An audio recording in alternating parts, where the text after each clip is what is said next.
Hello दोस्तों, कैसे हैं आप लोग। आशा करता हूं कि आप सभी लोग अच्छे होंगे, मस्त होंगे। तो चलिए साथियों, सब लोग जुड़ जाइए जल्दी से। उसके बाद स्टार्ट करते हैं। जैसा कि आप लोग जानते हैं कि 5 तारीख से स्टार्ट हो रहा है आरआरबी एनटीपीसी का एग्ज़ाम। तो एग्ज़ाम से पहले दोस्तों मॉक टेस्ट लगाना ज़रूरी होता है। प्रीवियस ईयर के जो मॉक टेस्ट होते हैं, प्रीवियस ईयर के जो क्वेश्चन होते हैं, उनको लगाना बेहद आवश्यक होता है। उससे पता चलता है कि पिछले वर्ष जो पेपर हुआ उसका लेवल क्या था और अब जो पेपर होने वाला है इसका लेवल क्या हो सकता है, अंदाज़ा लग जाता है। तो इसमें हम लोग प्रीवियस ईयर के प्रश्न का हम लोग डिस्कस करने वाले हैं। तो सभी लोग जुड़िएगा, वीडियो को लाइक और शेयर ज़रूर कर दीजिएगा। जो भी आपका सुझाव है कमेंट बॉक्स में आप लोग कमेंट करिएगा। आप सभी के कमेंट देखकर उसका जवाब देता हूं। तो सब लोग तैयार हैं भाई? क्या आप सभी लोग तैयार हैं? शुरुआत किया जाए, बता दीजिए एक बार। सभी लोग बता देंगे भाई हाँ हम तैयार हैं, अब शुरू किया जाए। तो चलिए साथियों, यहाँ पर पहला ही प्रश्न आप लोगों की स्क्रीन पर है। आप सभी लोग पहले प्रश्न को पढ़िए ध्यान से और उसके बाद इसका आंसर दीजिएगा। पीडीएफ के लिए आप क्या कर सकते हैं, टेलीग्राम चैनल डाउनलोड कर लीजिए, टेलीग्राम डाउनलोड करिए। उसमें चैनल हमारा है रोजगार विद प्रमोद, उसको आप लोग सर्च करके उसको ज्वाइन करिए। सारा पीडीएफ वहीं से आपको मिलता रहेगा। ठीक है, अब तो समझ गए आप सभी लोग। अब इस सवाल का आंसर आप लोगों ने निकाल भी लिया होगा। बाकी जो लोग नहीं निकाल पाए हैं, जो कैंडिडेट ऐसे हैं अभी उनकी तैयारी कंप्लीट नहीं हो पाई है, भाई आप घबराएं नहीं। आपके लिए भी यह बेहतर होगा, क्योंकि मैं हर एक चीज़ आपको यहाँ डिस्कस करने वाला हूँ। जो कंसेप्ट होगा वो कंसेप्ट भी बताऊँगा, आप लोग उसे अपने कॉपी में नोट करते हुए आगे बढ़ते रहिएगा। यहाँ पर दिया गया कि यदि दो संख्याओं के बीच का अनुपात 3:5 है और उनका लघुत्तम समापवर्तक 120 है तो संख्याएं बताइए क्या होगा। अब यहाँ पर आपसे संख्या पूछा गया है, संख्या 3:5 के अनुपात में दिया गया है। ठीक है, तो ये बताइए 3 और 5 का लघुत्तम क्या होगा। तो आप कहेंगे सर ये तो अभाज्य संख्याएं हैं, तो इनका लस इनका गुणनफल हो जाएगा, तो 3 5 15 हो जाएगा। ठीक है, 15 अनुपात का मान कितना होगा, तो यहाँ से 120, लस 120 दिया है तो 15 से भाग करेंगे, 15 बटे 120, यानी एक अनुपात का मान हो जाएगा 8। अगर एक अनुपात का मान 8 है तो यहाँ पर एक संख्या 3 अनुपात है और एक संख्या यहाँ पर 5 अनुपात है, तो ये कितना हो जाएंगे भाई। एक अनुपात का मान अगर 8 है तो 3 अनुपात का मान 8 तिरिक 24 यहाँ पर हो जाएगा, और 5 अनुपात का मान तो 8 पंजे 40 हो जाएगा। तो 24 और 40 ये दोनों संख्याएं हैं, 24 40 मतलब दूसरा ऑप्शन इसका सही हो जाएगा। ठीक है, दूसरा ऑप्शन इस प्रश्न का सही जवाब होगा साथियों। समझ में आ गया है? बोलिए। तो अगर आपके सामने इस प्रकार के प्रश्न बनते हैं तो यही तरीका आपको लगाना है, इसमें कहीं भी यक्स वक्स नहीं मानना। ठीक है, तो चलिए आगे बढ़ लेते हैं। अगला प्रश्न आप लोगों के स्क्रीन पर है दोस्तों। चलिए भाई, ये प्रश्न बहुत ही बेहतरीन सा प्रश्न है और सिंपल है, लेकिन थोड़ा सा इसमें दिमाग लगाने वाली बात है साथियों। थोड़ा सा यहाँ पर आप दिमाग लगाएंगे और यहाँ पर एक ठीक टाइपिंग मिस्टेक है, तो इसको मैं बना दे रहा हूँ, घबराइएगा नहीं। यहाँ पर 3 पर घात यहाँ पर n है। ठीक है, सवाल कुछ इस प्रकार से है दोस्तों। चलिए सवाल यहाँ पर मैं लिख ही दे रहा हूँ। यहाँ पर देखिए, रूट यहाँ पर 3 है और इस पे पावर n है, बराबर 729 है दोस्तों। तो n का मान पूछा गया है। आप क्या करेंगे, दोनों पक्षों का वर्ग कर देंगे। दोनों पक्षों का वर्ग करेंगे तो यहाँ से क्या हो जाएगा, वर्ग से करणी समाप्त हो जाएगी, तो 3 पर पावर n हो जाएगा यहाँ पर, बराबर 729 को लिख सकते हैं 81 गुना 9 लिख सकते हैं। 81 को क्या लिख सकते हैं, देखिए 3 गुणे 3 गुणे 3 गुणे 3, 3 3 का 9 3 27 3 81, 3 पे घात 4 लिख सकते हैं 81 को, और 9 को लिख सकते हैं 3 गुणे 3। ठीक है, बात क्लियर। यानी यहाँ पर लिख सकते हैं हम कितना, 3 पर घात कितना, यहाँ पर 3 3 6 घात, 3 पर घात 6 लिख सकते हैं दोस्तों। 3 पर घात 6 लिखा जा सकता है 729 को। तो यहाँ से हम कह सकते हैं 3 पर घात 6 है और इस पर घात 2 तो है यह है। और आप सभी लोग जानते हैं या नहीं जानते तो आप जान लीजिए कि अगर इस प्रकार से है x पर घात 2 और इस पे घात 3 है, तो इसका मतलब, या फिर ऐसे समझिए दोस्तों, अगर x पर घात a है और इस पर घात b है तो इसका होता है x पर घात ab, यानी ab का गुना हो जाता है अगर कोष्टक के बाद घात है तब। लेकिन अगर इस फॉर्म में है, अगर x पर घात a है और इस पे घात b है तो इसका मतलब अलग हो जाएगा और इसका मतलब तो ये होता है। ठीक है, अगर कोष्टक के बाद घात है तो घात का गुना कर देते हैं यहाँ पर। तो अब तो आप समझ गए होंगे क्या आंसर आने वाला है। बोलिए, आपको यहाँ पर घातांक एवं करने का रूल पता होना चाहिए था। ठीक है दोस्तों, बस यही आपको यहाँ पर कंसेप्ट लगाना था। यहाँ से कह सकते हैं 3 पर घात n बराबर 3 पर घात कितना, 6 का गुना 2 में, तो यहाँ पर हो जाएगा 12। और आप सभी लोग अच्छे से जानते हैं कि अगर ये आधार समान होता है दोस्तों, आधार बराबर होता है, तो इसके घातांक भी आपस में बराबर होते हैं। तो यहाँ पर हम कह सकते हैं n का मान क्या हो जाएगा, 12।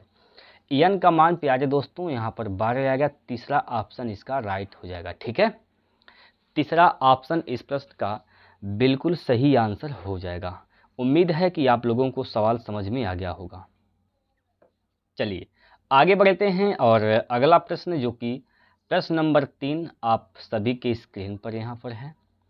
चलिए भाई, अब इस सवाल को अगर आप देखें तो आप समझ सकते हैं कि यहाँ पर यह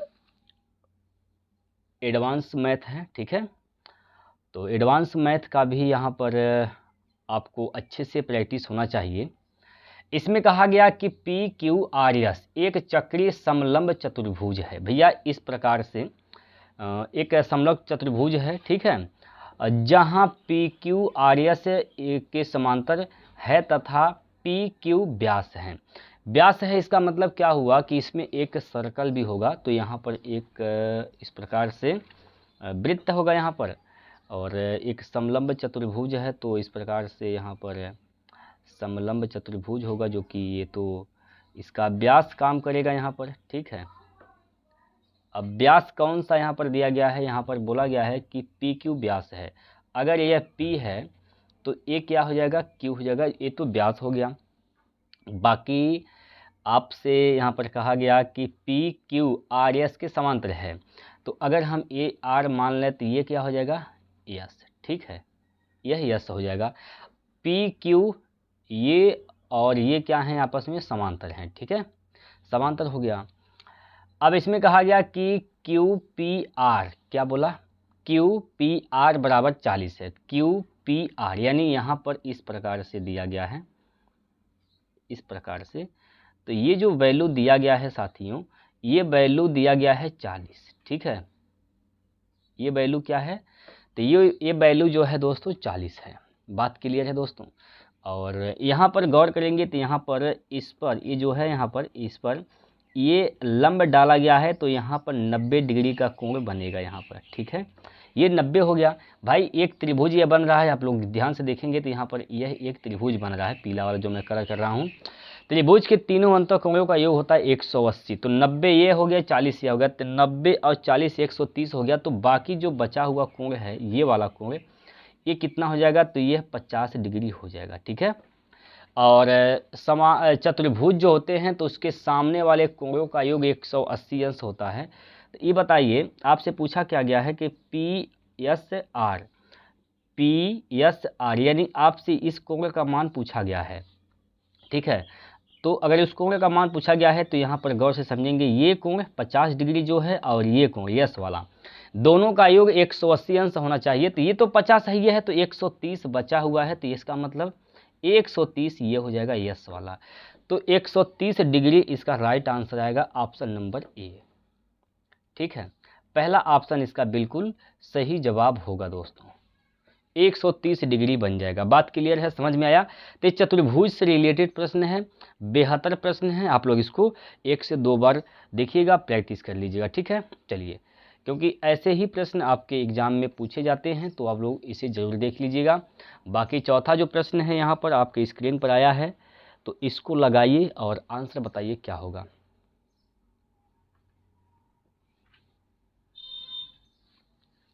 देखिए सवाल है कि यहाँ पर 0.27 का स्क्वायर माइनस 0.13 का स्क्वायर बटे 0.27 प्लस 0.13 ये दिया गया है।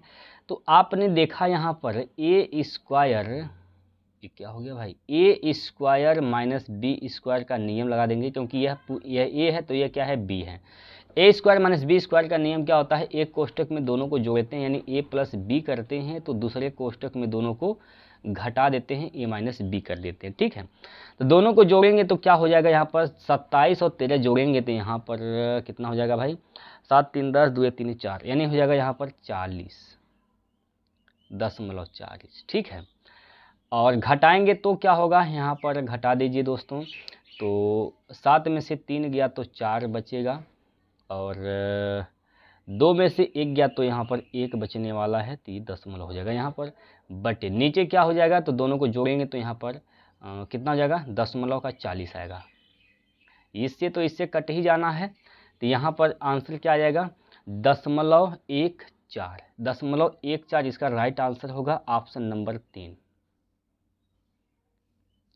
ठीक है, ऑप्शन नंबर 3 इसका बिल्कुल सही आंसर है दोस्तों। चलिए भाई, देखिए हर एक सवाल सिंपल ही है, बस आप पहली बार शायद कंसेप्ट सीख रहे हैं तो इसलिए आपको कठिन लग रहा है, या फिर पहली बार आप सवाल लगा रहे हैं इसलिए कठिन लग रहा है, लेकिन कोई सवाल कठिन नहीं है, बस आपको कंसेप्ट की जानकारी नहीं है इसलिए आपको कठिन लग रहा है।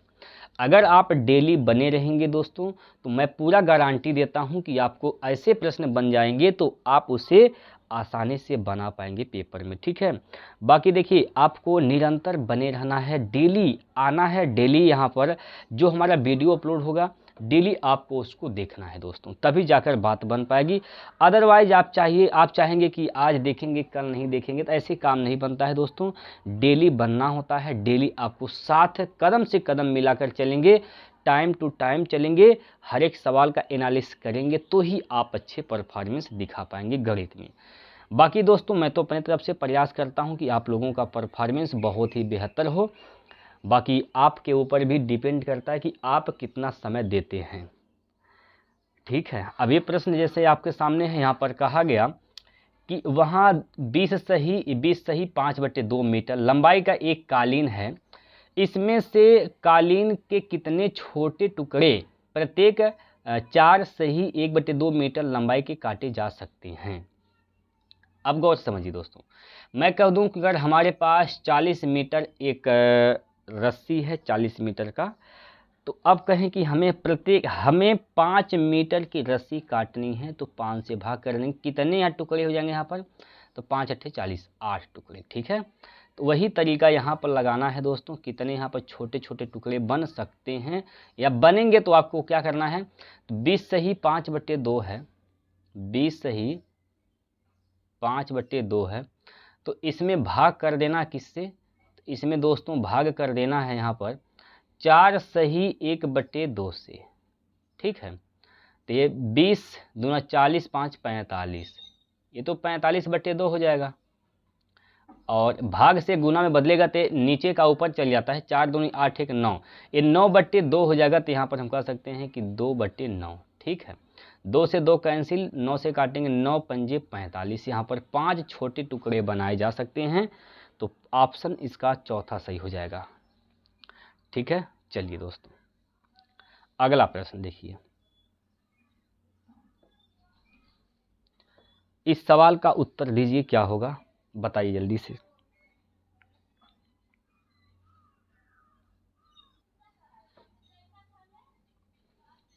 देखिए दोस्तों, हरीश और विमल एक काम को 20 दिन में पूरा कर सकते हैं, उन्होंने इस पर 15 दिन काम किया और फिर विमल चला गया।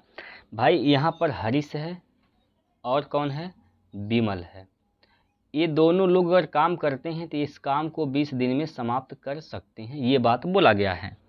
उन्होंने 15 दिन तक काम किया है और फिर विमल चला गया है, यानी हरीश और विमल का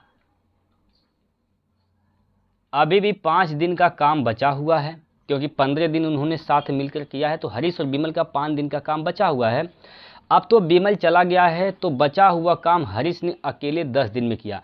यही जो काम बचा हुआ है दोस्तों, यही हरीश जो है अकेले करता है और 10 दिन का समय ले लेता है। तो यहाँ से 5 से भाग देंगे, 5 दूनी 10 हो जाएगा यहाँ पर।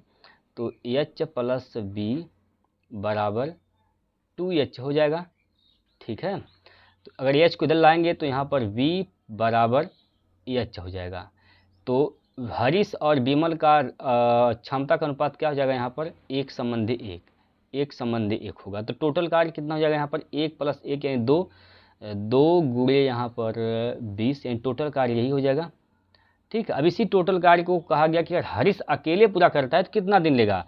तो भैया हरीश का क्षमता क्या है 1, तो 20 दूना 40 दिन का समय लेगा। 40 दिन में हरीश अकेले इस कार्य को पूरा कर देगा। पहला ऑप्शन इसका सही हो जाएगा दोस्तों, ठीक है। चलिए अगला प्रश्न इसको बनाएंगे।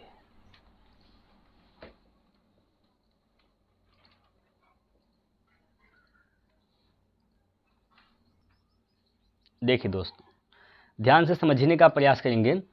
एक बैंक एक व्यापारी को 5% प्रति वर्ष की दर से 5 वर्ष के लिए 12,50,000 की राशि पर ऋण प्रदान करता है।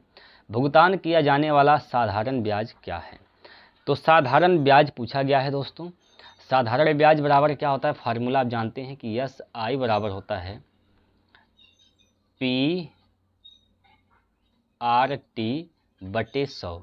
ये साधारण ब्याज का फार्मूला होता है। सारा डाटा यहाँ पर रखेंगे। मूलधन क्या है, तो यहाँ पर मूलधन 12,50,000 है। रेट क्या है, तो 5% और समय भी क्या है, तो 5 वर्ष बटे यहाँ पर हो जाएगा 100।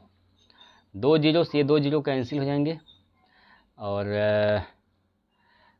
5 पच्चे 25, 25 पंजे 125 के 5 हासिल का हो जाएगा 12, हासिल का 12, 25 दूना 50 और 12 हो जाएगा 62 के 2 हासिल का 6 हो जाएगा यहाँ पर। 25 से कम 25, 25 6 31 हो जाएगा, ठीक है। और कितने जीरो बचे हुए हैं, तो 2 जीरो, तो यहाँ पर 2 जीरो और चिपका देंगे। 3125 के बाद डबल जीरो आएगा, तो 3125 के बाद डबल जीरो एक ही ऑप्शन में है, ऑप्शन नंबर 2, यही इसका सही जवाब होगा। बात क्लियर है साथियों, बोलिए समझ में आ गया है साथियों। तो अब आगे बढ़ते हैं, अगला प्रश्न, अगला क्वेश्चन देखिए, इसका आंसर बताइए जल्दी से।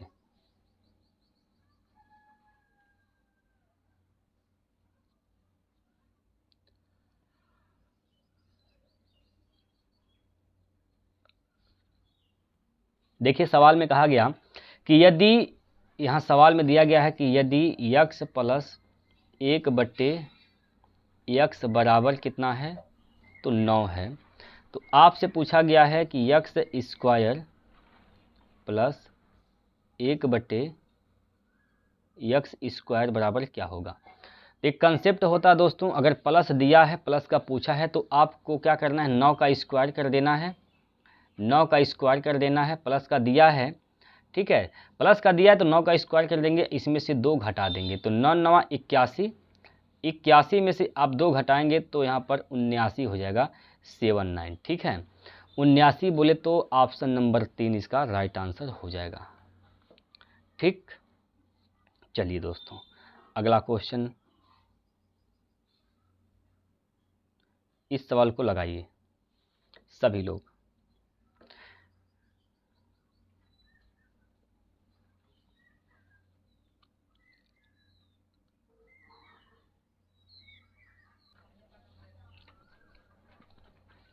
देखिए दोस्तों, इसमें कहा गया है कि एक स्कूल में 60% छात्र एक परीक्षा में उत्तीर्ण हुए। यदि असफल विद्यार्थियों की संख्या 240 है तो उत्तीर्ण अभ्यर्थियों की संख्या बताइए। टोटल छात्र कितने थे, 100%। 100% में से यहाँ पर टोटल छात्र कितने हैं, यहाँ पर 100%, ठीक है। अब इन 100% में से दोस्तों, 100% में से 60% छात्र ही उत्तीर्ण हुए हैं, बाकी फेल हुए मतलब अनुत्तीर्ण हुए हैं कितने, यहाँ पर 40%, ठीक है, 40%। तो 40% अनुत्तीर्ण हुए हैं, तो अनुत्तीर्ण होने वाले विद्यार्थियों की संख्या कितना है 240। तो 40% का मान ही यहाँ पर दिया गया है 240। ठीक है, तो 1% का मान क्या हो जाएगा, तो 4 छक 24। 1% का मान यहाँ पर कितना हो जाएगा 6। अगर 1% का मान 6 है तो आपसे पूछा गया है कि उत्तीर्ण कितने हुए हैं, तो भाई 60% का मान निकालना है।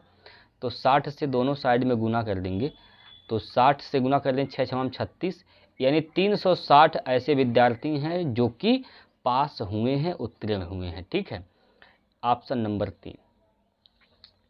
चलिए अगला प्रश्न,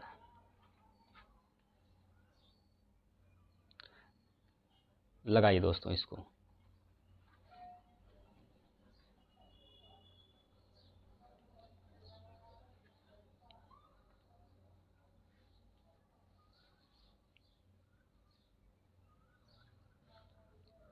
देखिए 250 का 27%, अब यहाँ पर 250 का 27% का माने गुना होता है, तो यहाँ पर 27/100 कर देंगे, माइनस 1000 का 0.02%, मतलब यह हो जाएगा कितना बटे 100 कर देंगे दोस्तों।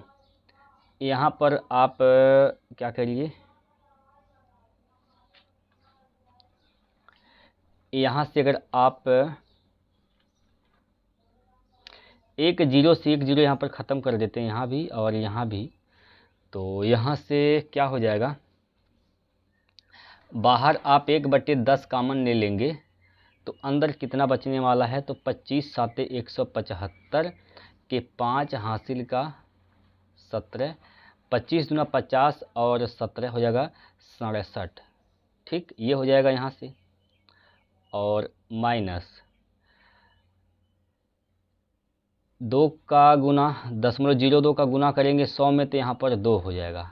ठीक है, 2 हो जाएगा, तो 2 घटाइएगा यहाँ पर, तो 6 7 3 बटे में क्या होगा, तो बटे में 10 होगा। 10 से भाग करेंगे तो यहाँ पर 0.1 का स्थान पर आएगा, तो 6 7 0.3 आ जाएगा दोस्तों। 6 7 0.3 यानी ऑप्शन नंबर 3 इसका राइट आंसर हो जाएगा। ठीक है, ऑप्शन नंबर 3 इसका बिल्कुल सही उत्तर होगा साथियों। कोई दिक्कत कोई परेशानी नहीं है। आइए, सभी लोगों का हार्दिक अभिनंदन, स्वागत करता हूं। सब लोग भाई जुड़िए।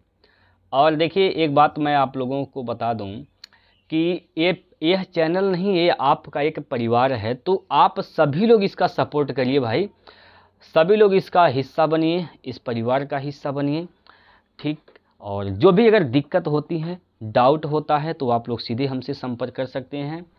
कमेंट करिए, आप लोगों के कमेंट में देखकर उसका रिप्लाई करूँगा। ठीक है, बाकी जो भी दिक्कत होती है हम उसको, मेरा प्रयास ये रहता है कि हर चीज़ वही बताया जाए जो कि ऑथेंटिक हो और एग्ज़ाम ओरिएंटेड हो दोस्तों।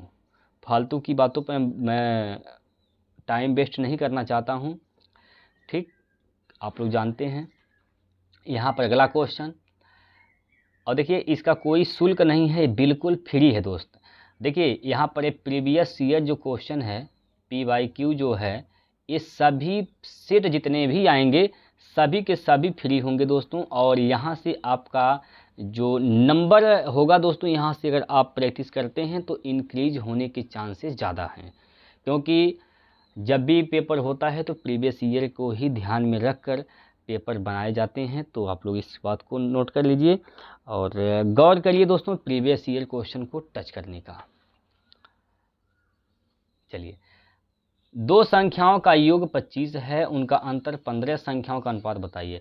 तो यहाँ पर आप कंपाउंडो डिविडेंडो लगा देंगे। भैया एक संख्या ए है, एक संख्या बी है, तो इनका योग कितना दिया गया है, 25 दिया गया है।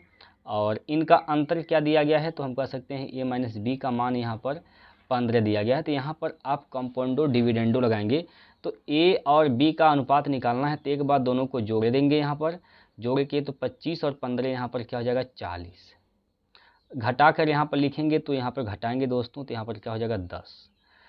अनुपात निकालना है तो अनुपात यहाँ पर ले लेंगे, तो यहाँ से खत्म हो जाएगा। 4 संबंधी 1 इसका राइट आंसर होगा, ऑप्शन नंबर 2, 4 संबंधी 1 दोस्तों।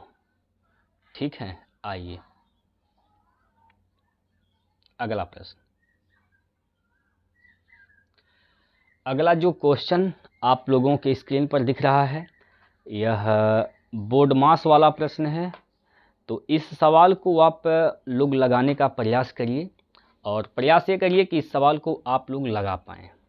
बाकी दोस्तों मैं तो बताने के लिए यहाँ पर हूँ, ठीक है।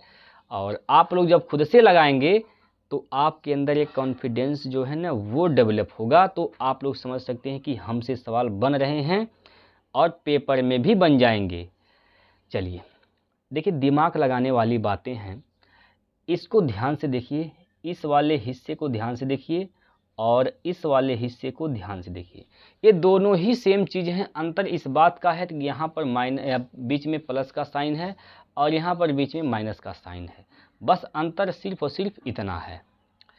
तो यहाँ पर क्या, एक कोष्टक में प्लस बी, एक कोष्टक में ए माइनस बी, तो यहाँ पर हम कह सकते हैं कि ए स्क्वायर माइनस बी स्क्वायर का फार्मूला बनेगा। तो यहाँ कह सकते हैं कि थ्री रूट 2 का स्क्वायर और माइनस 2 का स्क्वायर। तो जब इसका स्क्वायर करेंगे तो कितना हो जाएगा, 3 त्रिक का 9 दूनी 18, तो 18 ये हो जाएगा, 2 का स्क्वायर 4 हो जाएगा, 18 में से 4 गया तो क्या बचेगा 14। यहाँ तक का 14 आ गया, का है यहाँ पर, ठीक, का है 13 और प्लस का 15, 13 चौको 52 के 2 हासिल का 4, 13 4 17, इसमें 15 को जोड़ेंगे तो यहाँ पर इकाई का अंक कितना आएगा, 5 + 2 यानी 7। यूनिट डिजिट 7 आने वाला है, एक ही ऑप्शन तो ऐसा है भैया, है ना, एक ही ऑप्शन तो ऐसा है जो 7 आ रहा है, कहीं गलती नहीं हो गया। 3 त्रिक का 9 दूनी 18, यहाँ से 2 दूना 4, 18 में से 4 गया तो 14 बचेगा, ठीक है। 14 गुना 13 प्लस 15 है, ठीक है दोस्तों। बाकी देखते हैं, 14 तियाँ 42 हासिल का 4, 14 कम 14 4 18, सॉरी दोस्तों, यहाँ पर 8 होगा, माफ़ कीजिएगा, यहाँ पर तो 8 आएगा, ठीक है, ये 8 हो जाएगा। तो 5 + 2 यानी 7, 8 + 1 9 और 1, यहाँ पर 197 आ जाएगा, ठीक है दोस्तों। एक ही ऑप्शन का इकाई का अंक 7 था, जो कि ऑप्शन नंबर 2 है, ठीक। दूसरा ऑप्शन इसका बिल्कुल सही उत्तर हो जाएगा। चलिए अगला प्रश्न।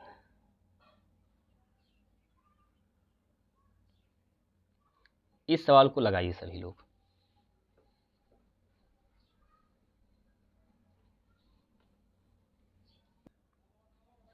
देखिए, इसमें कहा गया है कि दो संख्याओं का योग 16 है, उनका गुणनफल 63 है, उनके व्युत्क्रम का योग बराबर है किसके।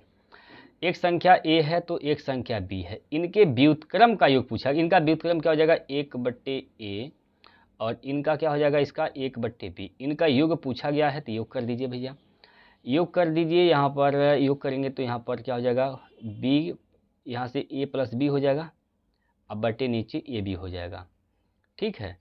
इसको जब हल करेंगे तो ये प्राप्त हो जाएगा, और a + b यानी योग दिया गया है कितना 16, और गुणनफल कितना दिया गया है 63, माफ़ कीजिए 63 है, ठीक है, यहाँ पर 63 है। तो 16/63 इसका सही जवाब है दोस्तों, ऑप्शन नंबर 4। ऑप्शन चौथा इसका बिल्कुल सही उत्तर है। चलिए अगले क्वेश्चन की ओर चलते हैं, और अगला प्रश्न जो कि प्रश्न नंबर 14वां है, आप सभी की स्क्रीन पर लगाइए दोस्तों।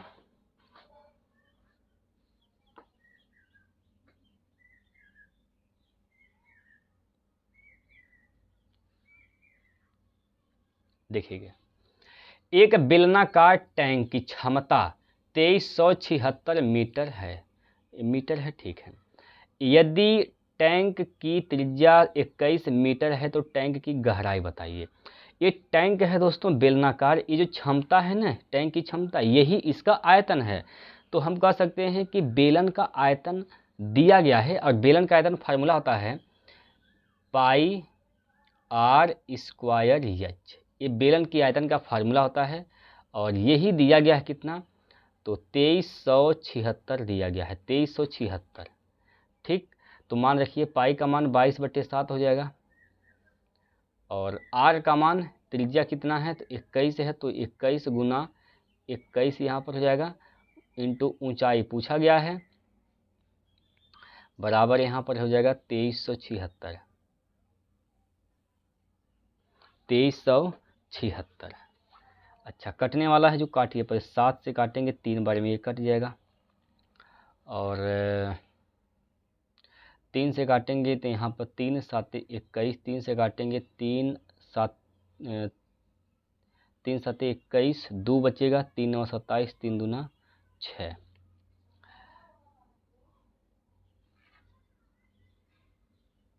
ठीक, 11 से कटेगा यहाँ पर, 11 दूना 22, 11 से काटेंगे तो 11 7 77, 11 दूना 22 ये कट जाएगा, और 3 दूना 6 से काटेंगे तो 12 6 72, 12 बार में ये कट जाएगा, तो यच का मान कितना हो जाएगा, 12/7 हो जाएगा, 12/7। तो 7 एक कम 7, 5 बचेगा, और हो जाएगा 50, 7 7 49, यानी इसका जो आंसर होगा 1.7 आएगा। 1.7 इसके बाद भी आ सकता है, तो यहाँ पर देखिए 1.7 से स्टार्ट हो रहा है, तो एक ही ऑप्शन था जो कि ऑप्शन नंबर 1 है। ठीक है, तो गहराई कितनी, गहराई का मतलब ऊंचाई होता है, वो कितना आएगा, 1.71 मीटर आएगा। ठीक है प्यारे साथियों, बताइए। चलिए आगे बढ़ते हैं, और अगला प्रश्न यहाँ पर है, देखिए दोस्तों, अगला प्रश्न इसमें कहा गया कि एक टोकरी में रखा आम हर 1 मिनट में 2 गुना हो जाता है। यदि टोकरी 30 मिनट में आमों से पूरी भर जाती है तो कितने मिनट में टोकरी का आधा हिस्सा भर गया। देखिए 1 मिनट में, हर 1 मिनट में, हर 1 मिनट में ये क्या होता है, तो 2 टाइम हो जाता है। 2 टाइम यानी 2 टाइम मतलब 2 गुना हो जाता है। ठीक है, 2 टाइम हो जाता है। बात क्लियर है। अब यहाँ पर देखेंगे आप 30 मिनट टाइम लिया है, और 30 मिनट में यहाँ पर क्या हुआ, पूरा पूरा भर गया, 1 अनुपात हो जाता है। ठीक है, ठीक है दोस्तों, आधा भरने में कितना समय लग जाएगा भाई, आधा भरने में यानी 1/2 भरने में इसको कितना समय लगा होगा, तो यहाँ पर देखिए 29 मिनट का समय लगेगा। जस्ट अगला मिनट में आधा का 2 गुना हो जाएगा, मतलब पूरा भर जाएगा, 1 यूनिट पूरा भर जाएगा यहाँ पर। तो यही बोला गया कि आधा भरने में कितना समय लगेगा, तो आप कहेंगे 29 मिनट का समय लगेगा। 29 मिनट, ऑप्शन नंबर 2। ठीक है, चलिए अगला क्वेश्चन।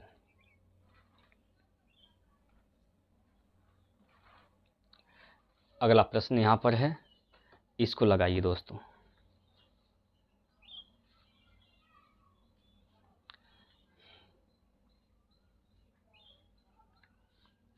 देखेंगे ध्यान से, किसी कंपनी के 15 पुरुष कर्मचारी या 20 महिला कर्मचारी किसी प्रोजेक्ट को 26 दिन में पूरा कर सकते हैं।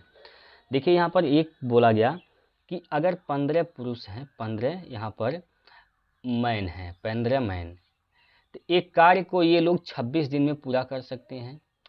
या फिर अगर यहाँ पर 20 वुमेन हैं, 20 महिलाएं हैं, तो भी ये कार्य 26 दिन में ही समाप्त हो सकता है, यानी हो जाएगा। ठीक है, तो यहाँ पर हम पुरुष और महिला की कार्य क्षमता निकालेंगे, क्या उनकी एफिशिएंसी है, क्या उनकी क्षमता है। तो गौर से देखेंगे, ये 26 तो दोनों साइड में है, तो कट ही जाएगा। देखिए एक बात और आपको बता दें कि ये टोटल वर्क है, ये टोटल वर्क, और ये भी टोटल वर्क है, दोनों ही टोटल वर्क है, समान ही हैं। तो यहाँ से 26 से 26 कट जाएगा, बाकी 5 से काटेंगे, 5 3 15 और 5 चौको 20। तो यहाँ से यम और डब्लू का रेशियो कितना आ जाएगा, 4/3 आ जाएगा। तो टोटल वर्क निकालना है, या तो आप पहले से निकालिए यहाँ से, या फिर यहाँ से निकालिए, कहीं से निकालिए, दोनों जगह सेम आएगा। तो मैं यहाँ से निकाल रहा हूँ, यहाँ पर क्या है 20 है, वुमेन कितनी है, यहाँ पर क्षमता वुमेन का 3 है, टाइम कितना है 26 दिन। अब इसमें कहा गया 30 पुरुष कर्मचारी और 12 महिला कर्मचारी मिलकर उस प्रोजेक्ट को पूरा करने में कितना समय लेंगे। भैया 30 अगर पुरुष हैं तो एक पुरुष की क्षमता यहाँ पर 4 है, तो 4 3 12 120 हो जाएगा। 120 तो क्षमता ये हो गया प्लस, और एक महिला की क्षमता यहाँ पर 3 है तो 12 3 36 ये हो गया, तो 36 और 120 156 हो जाएगा। टोटल 156 की क्षमता से कार्य करेंगे, 156 की क्षमता से कार्य करेंगे दोस्तों। ठीक, अगर आप इसको काटते हैं 3 से, 3 5 15, 3 दूना 6, 13 से काटेंगे 13 दूनी 26, 13 चौको 52, या 26 से कम 26, 26 दूना 52 ऐसे कर सकते हैं। यहाँ पर 26 दूना 52 खत्म हो जाएगा।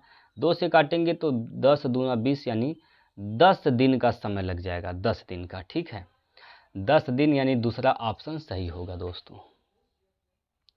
दूसरा ऑप्शन इसका बिल्कुल सही आंसर हो जाएगा। चलिए, आप लोगों को सवाल समझ में आ रहे होंगे, और अगला प्रश्न है आपके स्क्रीन पर, लगाइए इसे।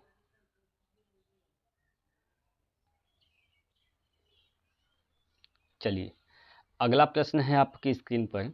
इसमें कहा गया है कि 80 किलोमीटर प्रति घंटा की गति से चल रही ट्रेन ए ने विपरीत दिशा में 70 किलोमीटर प्रति घंटा की गति से चल रही ट्रेन बी को पार किया है। विपरीत दिशा में चल रहे हैं, अगर एक ट्रेन इधर चल रही है तो एक ट्रेन इधर चल रही है। ठीक है, पहली वाली ट्रेन जो है इसका स्पीड 80 किलोमीटर प्रति घंटा है और इसका स्पीड 70 किलोमीटर प्रति घंटा है। ठीक है, दोनों ट्रेनें एक दूसरे को 30 सेकंड में पार करती हैं। यदि ट्रेन ए की लंबाई 300 मीटर है तो ट्रेन बी की लंबाई बताइए क्या होगा। गौर से समझिए दोस्तों, जब ये दोनों ट्रेन पार करेंगी एक दूसरे को तो दोनों ही अपने ही लंबाई को पार करेंगी, तो इनकी जो दूरी होगा इन दोनों ट्रेनों की लंबाई का योग हो जाएगा। तो अगर पहली ट्रेन जो है इसका 300 मीटर लंबा है तो इसको हम यक्स मान ले रहे हैं, तो टोटल डिस्टेंस कितना हो जाएगा, 300 प्लस यक्स हो जाएगा। 300 प्लस यक्स, ये टोटल दूरी हो जाएगा। दूरी बराबर चाल गुना समय होता है। ठीक है, चाल गुना समय, दोनों एक ही दिशा में, दोनों विपरीत दिशा में चलेंगे तो चाल जुटेगा, तो 8 7 15 यानी 150 किलोमीटर प्रति घंटा होगा। इसको हमें मीटर प्रति सेकंड बदलना है तो 5/18 से यहाँ पर गुना कर देंगे, और समय कितना लग रहा है तो 30 सेकंड, 30 से गुना कर दीजिए यहाँ पर। ठीक, चलिए काटिए यहाँ पर, इसको आप काटेंगे दोस्तों तो देखिए 3 से काटेंगे, 3 छक 18, या 6 से काटिए, 6 से काटिए, 6 त्रिक 18, 6 पंजे 30 यहाँ पर हो जाएगा। 3 से काटेंगे, 3 5 15 यानी 50 यहाँ पर हो जाएगा।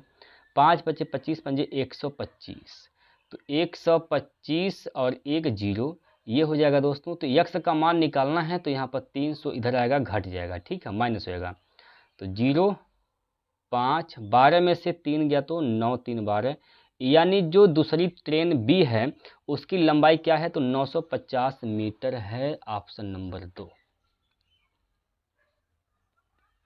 ठीक, ऑप्शन नंबर 2 इसका बिल्कुल सही उत्तर है। अगला क्वेश्चन,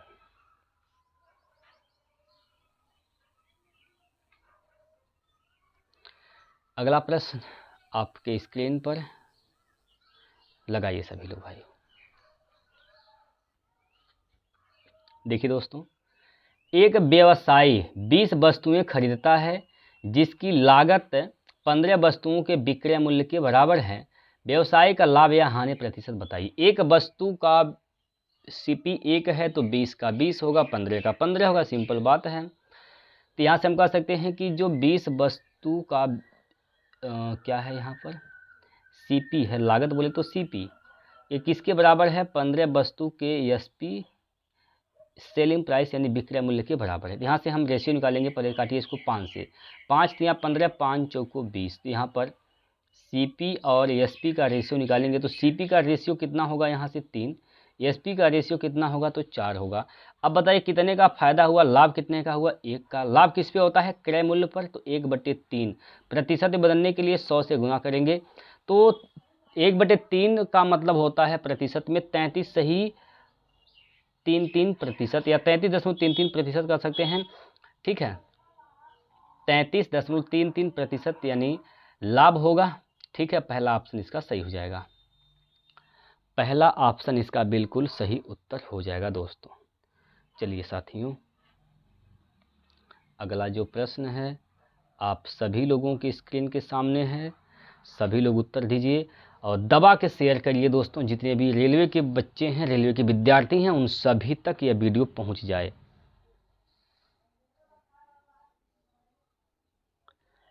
पहले आप लोग उत्तर बताइए क्या होगा, उसके बाद मैं बताता हूं कि कैसे लगाना है इसको।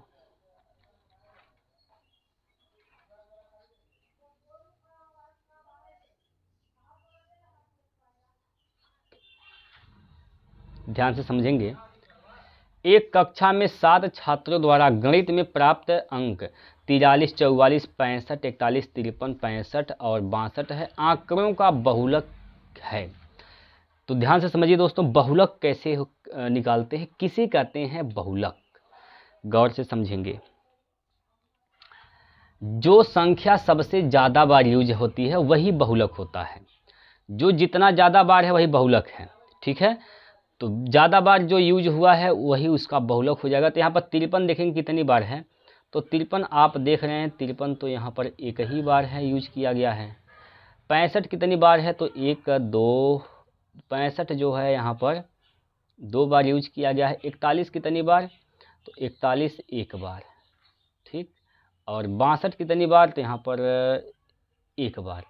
सबसे ज़्यादा जो है किसको यूज किया गया है, किसको लिया गया है, कौन सी संख्या, तो 65 लिया गया है, जो कि 2 बार लिया गया है, तो इसका बहुलक भी क्या हो जाएगा, 65, ठीक है। चलिए दोस्तों, अगला प्रश्न लगाइए इसको।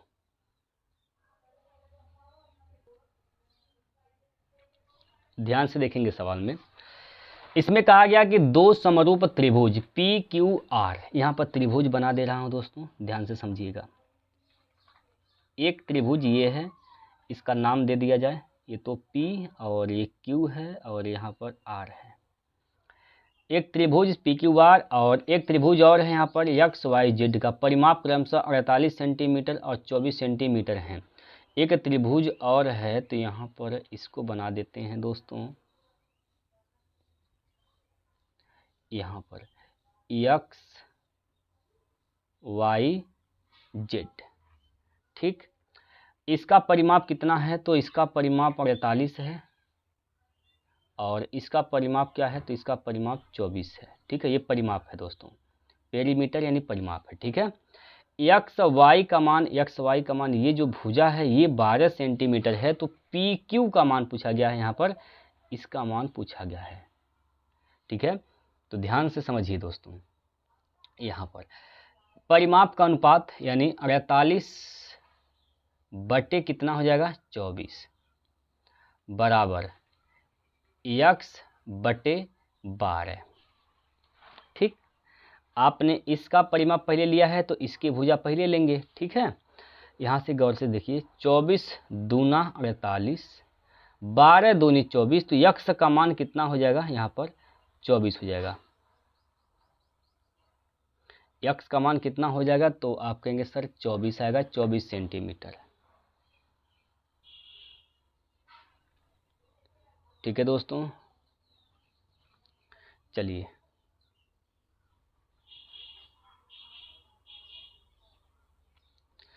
अगला प्रश्न,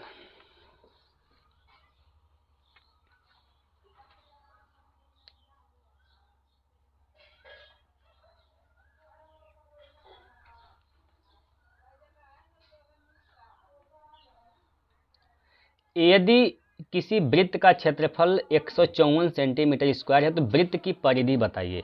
तो इसकी परिधि क्या हो जाएगा, 44 हो जाएगा। कितना होगा, 44 बिना लगाए। कैसे दोस्तों, आइए समझाते हैं। देखिए दोस्तों, बात यहाँ पर यह है कि वृत्त का क्षेत्रफल का फार्मूला क्या होता है, वृत्त का क्षेत्रफल का फार्मूला होता है पाई आर स्क्वायर, और इसका मान क्या है, तो 154 है। गौर से समझिए दोस्तों, एक ही बार समझना है। 154, तो पाई का मान तो 22/7 होता है। आर का मान निकालेंगे हम लोग, आर स्क्वायर हो जाएगा यहाँ पर बराबर 154 हो जाएगा। 154 यहाँ से काटेंगे, 11 दूनी 22, 11 से काटेंगे 11 1 11 44, और यहाँ से काटेंगे तो 7 बार में कैंसिल। तो r का मान क्या हो जाएगा, √7 × 7 मतलब 7। अगर त्रिज्या 7 है तो इसका क्षेत्रफल जो होता है 154 आता है, तो परिमाप इसका 44 आता है। कैसे, देखिए पेरीमीटर क्या होता है 2πr, 2πr। यहाँ से 2 22/7 और त्रिज्या क्या है 7 है, इससे कैंसिल 22 × 44। तो डायरेक्ट याद रखिए, अगर त्रिज्या 7 है, अगर r का माने त्रिज्या 7 है तो इसका एरिया 154 आता है, 154, और पेरीमीटर यानी परिमाप जो है दोस्तों 44 आता है। अगर 154 क्षेत्रफल दिया है तो पक्का उसकी त्रिज्या 7 रही होगी। अगर 44 परिमाप दिया गया है तो पक्का है उसका त्रिज्या 7 रही होगी। बस ये चीज़ आप लोग याद रखिएगा। तो इसका देखते ही बता देंगे आंसर क्या होगा, 44 आ जाएगा। चलिए अगला प्रश्न, इसको बनाइए दोस्तों।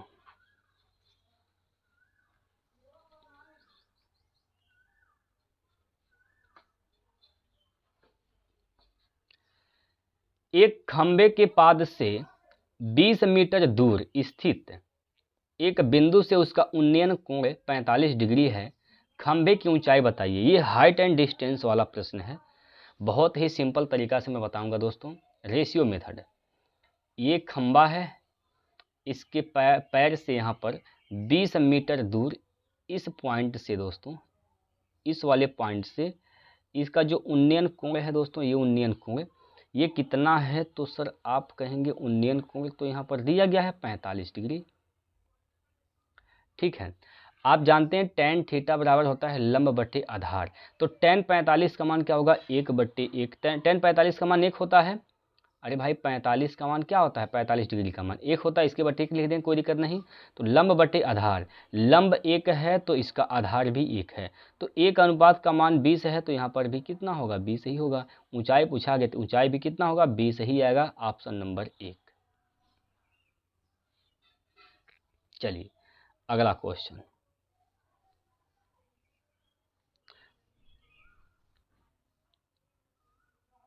लगाइए इसे। अगला प्रश्न दिया गया कि 5000 पर 3 वर्षों के लिए 10% प्रतिवर्ष की दर से साधारण ब्याज और चक्रवृद्धि ब्याज के बीच का अंतर बताइए क्या होगा। इसको मैं बताता हूँ ट्री मेथड से दोस्तों। देखिए गौर से समझिएगा। मूलधन क्या है, तो यहाँ पर मूलधन 5000 दिया गया है। अब 3 वर्ष है तो 3 टांगे ऐसे खींच देना है। यहाँ पर 10% का मतलब 1/10 होता है। तो 5000 का 1/10 करेंगे तो यहाँ पर 500 आ जाएगा। पहले वर्ष में ब्याज कितना मिलेगा, इसको 500। दूसरे वर्ष जाएंगे तो दूसरा वर्ष भी इस 5000 पर 1/10 के हिसाब से 500 ब्याज लेगा। लेकिन इस 500 पर भी 1/10 के हिसाब से ब्याज लेगा तो 50 रुपये यहाँ पर भी ब्याज इसको मिलेगा। 2 साल तो खेल खत्म हो गया। आप पहुँचेंगे तीसरे साल, तीसरा साल भी ये 5000 पर 10% के हिसाब से 500 तो ब्याज लेवा करेगा। लेकिन तीसरा साल पिछले 2 साल में जो ब्याज मिले हैं उनसे पाई का हिसाब लेगा, उन सभी पर ब्याज लेगा। तो आप कह सकते हैं कि यहाँ पर इस 500 पहले वाले वर्ष में जो 500 मिला है ब्याज, उस पर ब्याज लेगा तो 50 रुपये ब्याज यहाँ पर मिलेंगे।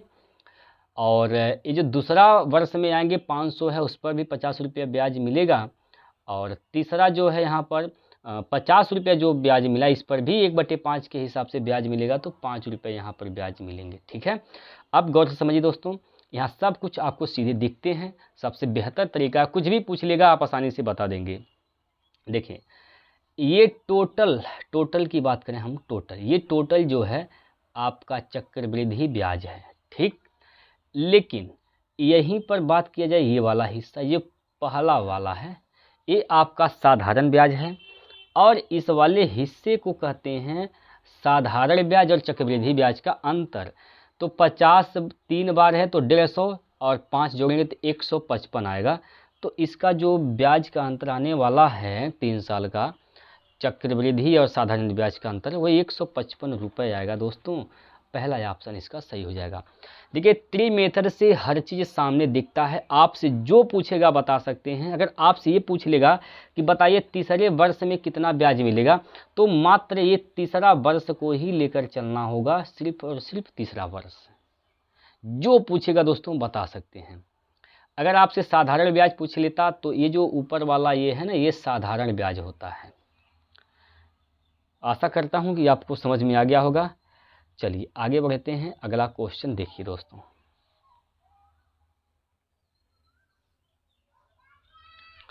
अगला प्रश्न है, आप लोगों की स्क्रीन पर उत्तर दीजिए, क्या होगा सही जवाब।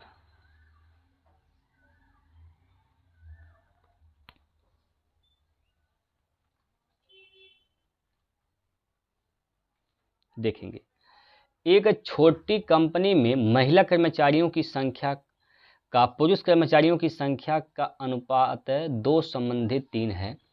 भाई यहाँ पर क्या बोला गया, महिला कर्मचारियों की संख्या का पुरुष कर्मचारियों की संख्या का अनुपात।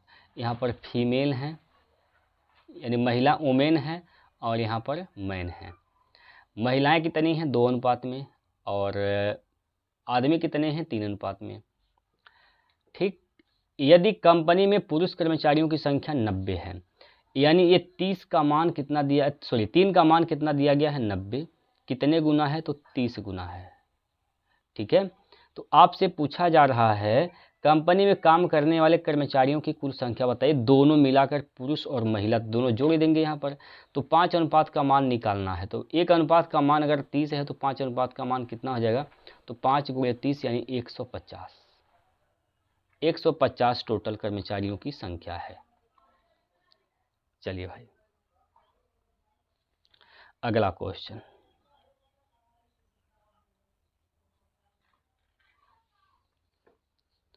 अगला प्रश्न,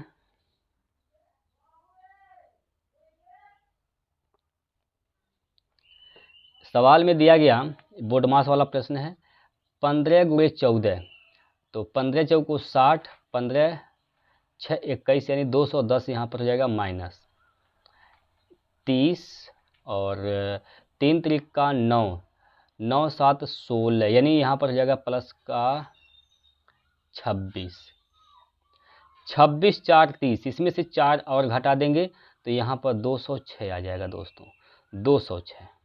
ठीक है, 206 इसका सही जवाब है, ऑप्शन नंबर पहला। चलिए अगला क्वेश्चन देखिए, त्रिकोणमिति का प्रश्न है यहाँ पर।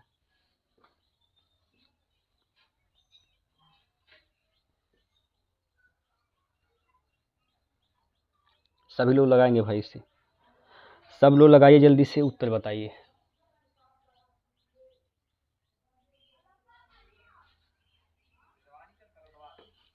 देखिए यहाँ पर इसको कह सकते हैं आप साइन 23 डिग्री बटे, इसको लिख सकते हैं आप कास 90 माइनस का 23 लिख सकते हैं। अरे 90 में से 23 घटाएंगे तो 67 बच जाएगा, प्लस उसी प्रकार यहाँ पर आप लिख सकते हैं इसको कास 71 बटे, इसको लिख सकते हैं साइन 90 माइनस 71। देखिए अगर 90 डिग्री है तो उस पर त्रिकोणमितीय अनुपात बदल जाते हैं, तो यहाँ पर साइन कितना हो जाएगा, साइन 23 हो जाएगा बटे साइन 90 माइनस थीटा, ये पहले में जाएगा, और 90 पर यहाँ पर त्रिकोणमितीय अनुपात बदलते हैं तो साइन का कास का साइन हो जाएगा यहाँ पर, तो यहाँ पर साइन 90 कास 90 माइनस थीटा, तो कास का साइन हो जाएगा, सभी धनात्मक होते हैं, तो यहाँ पर साइन 23 हो जाएगा, साइन थीटा मतलब साइन 23। उसी प्रकार यहाँ पर कास 71 बटे साइन 90 माइनस थीटा पहले में जाएगा, पहले चतुर्थांश ऐसे होता है, पहले चतुर्थांश ये है, दूसरा ये है, तीसरा ये, चौथा ये है। पहले में जाएंगे, पहले में सभी त्रिकोणमिति 6 के 6 त्रिकोणमिति अनुपात होते हैं, 6 वो प्लस में होते हैं। ठीक है, और यहाँ पर 90 डिग्री पर त्रिकोणमिति जो अनुपात है बदल जाता है, साइन का कास, कास का साइन होता जाता है। ये साइन है तो साइन का यहाँ पर कास हो जाएगा, कास थीटा, थीटा का मान 71 हो जाएगा। ये कटेगा एक बारे में, ये कटेगा एक बारे में, 1 + 1 मतलब 2, इसका राइट आंसर ऑप्शन नंबर 3। बस इतना करना था दोस्तों। ठीक है, चलिए भाई अगला क्वेश्चन, इसको लगाइए।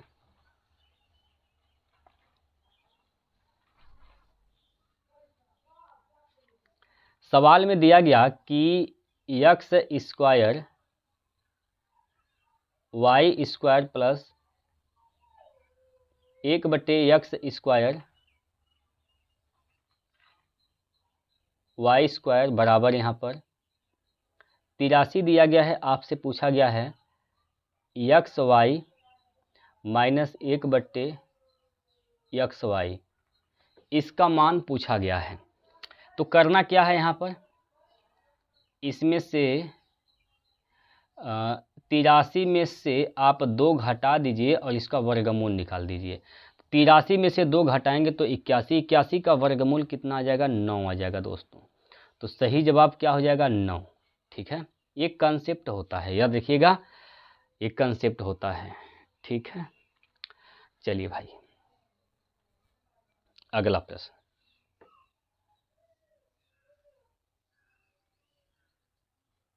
लगाइए इसे।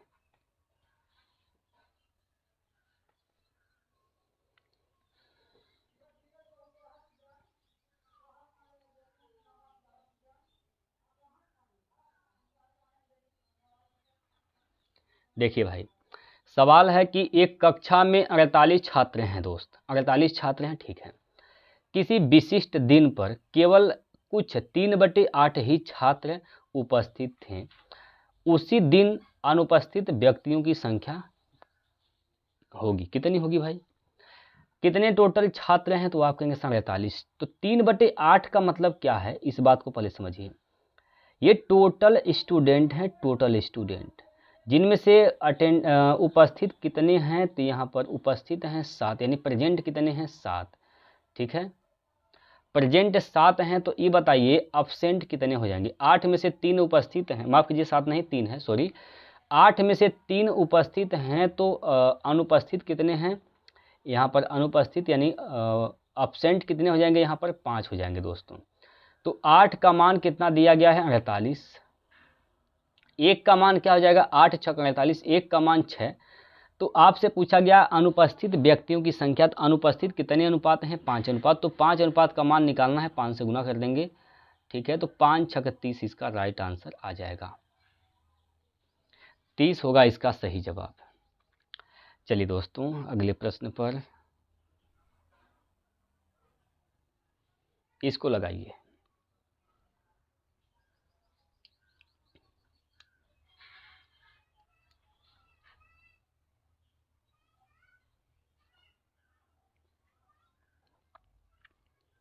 जब एक छोटी संख्या एक बड़ी संख्या को विभाजित करती है तो हमें भागफल 6 शेषफल 5 प्राप्त होता है।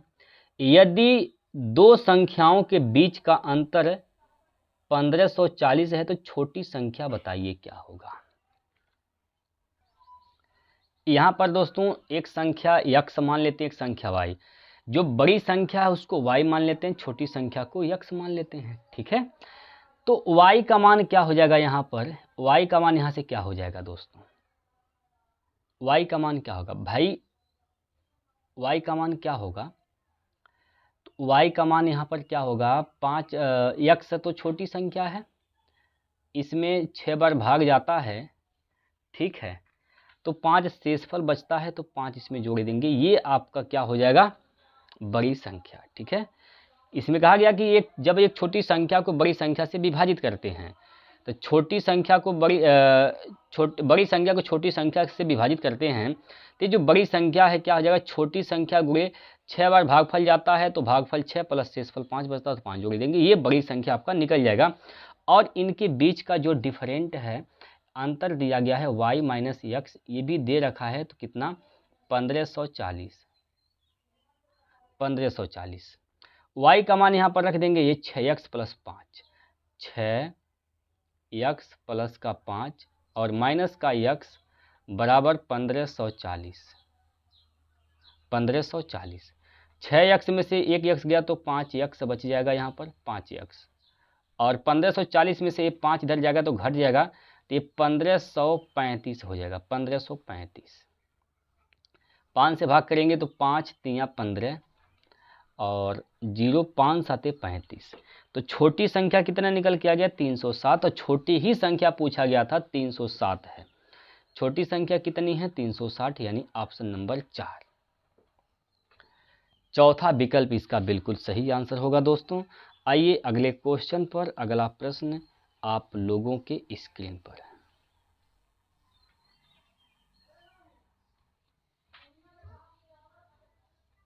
ठीक है भाई, अगला प्रश्न है और लसम मसम वाले प्रश्न है दोस्तों।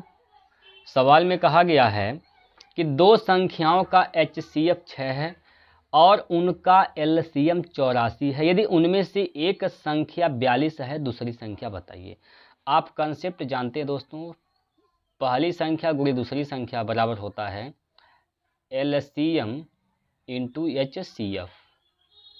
ठीक है, तो पहली संख्या तो पता है 42 है, दूसरी संख्या नहीं पता B, इसको निकालना है। LCM यहाँ पर दिया गया है 84 और HCF यहाँ पर 6 दे रखा है। तो 42 दूना 84, तो 6 दूनी 12। दूसरी संख्या कितनी आ जाएगी यहाँ पर 12 आ जाएगी दोस्तों। दूसरी संख्या कितना होगा तो 12 होगा। ठीक है, 12 इसका राइट आंसर है, पहला ऑप्शन। आगे चलते हैं, अगला क्वेश्चन देखिए दोस्तों, और यही होगा इस सवाल का लास्ट प्रश्न। लास्ट प्रश्न आप लोग बनाइए जल्दी से, समय लीजिए दोस्तों, भरपूर समय लीजिए, 1-2 मिनट का टाइम लीजिए, कोई दिक्कत नहीं है, लेकिन लगाइए दोस्तों, गौर से समझिए दोस्तों। यहाँ पर करना क्या है, यहाँ पर दिया यदि tan theta plus cot theta बराबर 5 है तो tan square theta plus cot square theta plus 2 tan square 60 degree का मान बताइए क्या होगा। यहाँ पर आप क्या करिए, दोनों पक्षों का स्क्वायर कर लीजिए। दोनों पक्षों का स्क्वायर करेंगे तो ये हो जाएगा tan square theta plus cot square theta plus A square plus B square plus 2ab 2 tan theta into cot theta. Clear है, बोलिए। यहाँ पर कोई दिक्कत तो नहीं न है, यहाँ पर कोई दिक्कत नहीं है दोस्तों। ठीक है, और ये बराबर 5 है तो 5 का स्क्वायर यहाँ पर 25 हो जाएगा। 5 का स्क्वायर 25 हो जाएगा यहाँ से। अब ये देखिए tan थीटा कॉट थीटा एक दूसरे के इनवर्स हैं, उल्टा है, कट जाएंगे। तो यहाँ पर tan square theta plus cot square theta, 2 को इधर लेकर जाएंगे दोस्तों, 2 को इधर लेकर जाएंगे तो -2 हो जाएगा। ठीक है, तो 25 में से 2 घटाएंगे तो यहाँ पर 23 आ जाएगा दोस्तों। यानी हम कह सकते हैं कि tan square theta plus cot square theta का मान कितना है 23। तो इसकी जगह कितना रख देंगे, यहाँ पर 23 रख देंगे। यहाँ से 23 हो जाएगा plus 2 into tan square 60। tan 60 का मान क्या होता है, tan 60 का मान करड़ी में 3 होता है। तो करड़ी में 3 का स्क्वायर करेंगे तो 3 ही आएगा, और 3 का यहाँ पर 2 में गुना, 3 दूना 6, 23 प्लस 6 क्या हो जाएगा 29। 23 प्लस 6 29 होगा। सही जवाब है 29, ऑप्शन नंबर 2। तो यहाँ पर हम लोग एक सेट कवर कर चुके हैं, और जितने भी प्रश्न थे सारे के सारे प्रीवियस ईयर हम लोग कवर किए हैं। और हमें पूरा उम्मीद है, विश्वास है कि आप लोगों को हर चीज़ समझ में आया होगा। अगर जिनको नहीं समझ में आया है दोस्तों, वीडियो को दोबारा ज़रूर देखिएगा। PDF के लिए हमने आप लोगों को बता दिया है कि टेलीग्राम चैनल ज्वाइन कर लीजिएगा, रोजगार विद प्रमोद। डिस्क्रिप्शन में भी उसका लिंक है, वहाँ से ज्वाइन करिए और PDF वहाँ से प्राप्त करिए, प्रैक्टिस करिए दोस्तों। NTPC वाले जितने भी कैंडिडेट हैं, आप लोग बिल्कुल भी देरी ना करें, क्योंकि आपका एग्ज़ाम नज़दीक है। तो दबा कर प्रैक्टिस करिए, एनालिसिस करिए दोस्तों। ठीक है, तो चलिए कल फिर मिलते हैं अगले सेट को लेकर। तब तक के जय हिंद, जय भारत।